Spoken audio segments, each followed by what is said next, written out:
దేవుని పరిశుద్ధ నామమునకు మహిమ కలుగును గాక. ప్రియులారా, ప్రభునామన మీ అందరికీ వందనాలు. ఈరోజు మహావిశ్రాంతి దినము. ప్రతి ఒక్కరూ కూడా ప్రార్థనాపూర్వకంగా ఆయన సన్నిధికి చేరి విజ్ఞాపన చేసి దైవాశీర్వాదాలు పొందాలని ప్రభు పేరట మీ అందరికీ ప్రేమతో మనవి చేయుచు ఉన్నాను. దేవుని వాక్యము ధ్యానందాము.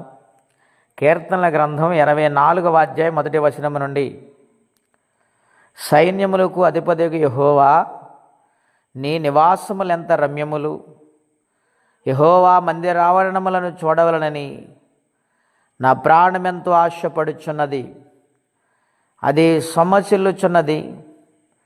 జీవము గల దేవుని దర్శించుటకు నా హృదయమును నా శరీరమును ఆనందముతో కేకలు వేయుచున్నది. ప్రియమైన దేవుని బిడ్డలారా, పరిశుద్ధాత్మ దేవుడి ఉదయకాల సమయంలో మనందరితో మాట్లాడుచు ఉన్నారు. భక్తుడు అంటూ ఉన్నాడు, దేవుని మందిరము చూడాలని తన ప్రాణం ఎంతో ఆశపడుచున్నది. ఏమండి, ఈనాటి దినాల్లో ఇటువంటి భక్తులు ఉన్నారా? దేవుని మందిరము చూడాలని, ఆ మందిరములో ఆయన నివాస స్థలమైన స్థలములో ఆశతో ఆయనను ఘనపరచాలని, ఆయనను ఆరాధించాలని ఎంతమంది మనసు కలిగి ఉంటున్నారండి. చాలామంది నాటి దినాల్లో మనం చూస్తే భక్తి ఎలాగ ఉన్నదంటే, అందరితో పాటు వెళ్ళాలి, ప్రార్థన చేయాలి, తిరిగి వచ్చేయాలి,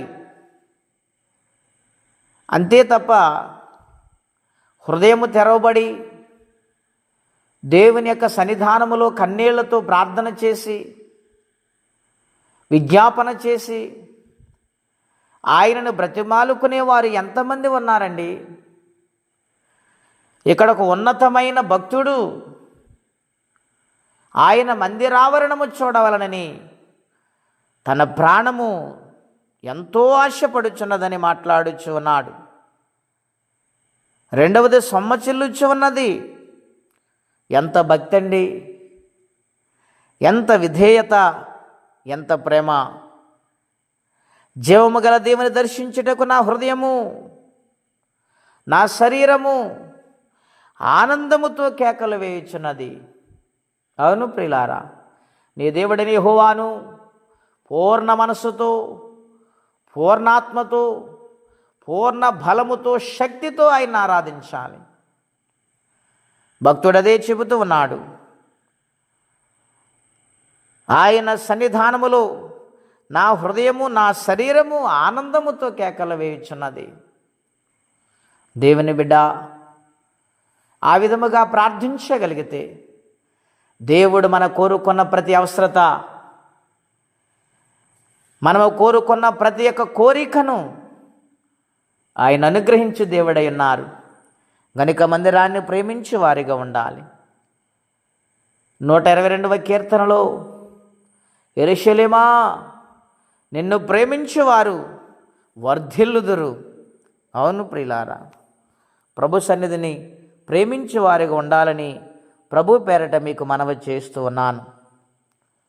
ఎవరైతే దేవుని సన్నిధిని ప్రేమిస్తారో వారిని దేవుడు అత్యధికముగా ఆశీర్వదిస్తాడు.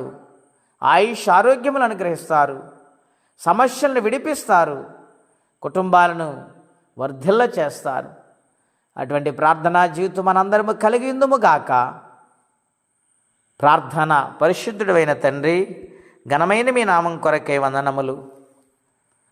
ఈరోజు ప్రత్యేకంగా మీరు మాతో మాట్లాడుతూ వచ్చారు. నీ మందిరావరణము చూసినప్పుడు భక్తుడు అంటూ ఉన్నాడు, నాకు ప్రాణము ఎంతో ఆశపడుచున్నది, నా హృదయము నా శరీరం ఆనందముతో కేకలు వేయుచున్నదని మాట్లాడుతూ ఉన్నాడు. మేము కూడా అటువంటి భక్తి కలిగి నీ సన్నిధిలో లోబడి జీవించు భాగ్యము మందరికి దయచేయండి. ఎవరి కష్టములో బాధలు ఇబ్బందులు ఉన్నారు వారికి నీ సహాయమును పంపించమని, ఈ దినం ఆశీర్వాదకరంగా మార్చమని యేసుక్రీస్తు వారి పుణ్యనామములో ప్రార్థించి వేడుచున్నాము తండ్రి. ఆమెన్. దేవుడు దీవించును గాక. ఆమెన్.